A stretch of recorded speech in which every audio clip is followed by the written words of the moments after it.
It's one common question found multiple times among hundreds of pages of transcribed interviews from a third-party investigation into the June 6 Huguenot High graduation ceremony shooting. Why weren't we told he was going to be here? That exact question came from Robert Crosby, a care and safety administrator who was working the graduation ceremony. He said he did not know who Sean Jackson, the senior gunned down outside of the graduation, even was, nor had any idea about the safety concerns his family had shared with the school multiple times before graduation.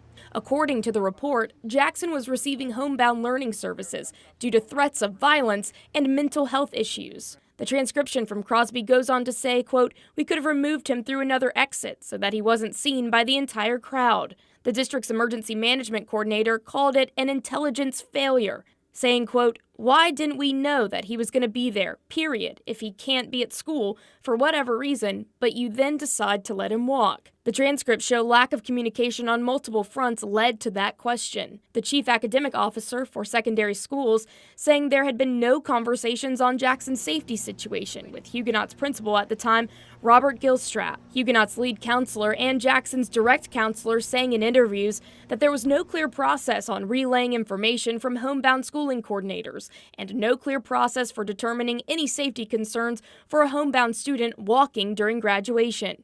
Jackson's counselor, who the investigation found had, quote, squeezed him in on graduation day, was asked if she had a conversation with the principal on Jackson's involvement in graduation. Her answer, no. Now, we are still going through hundreds of pages of transcriptions from interviews, and something that we learned is that the emergency safety manager at the time said she saw no security issues that day at the graduation, but the high school's assistant principal said there was, quote, no real security. In Richmond, I'm Elizabeth Holmes, CBS 6 News.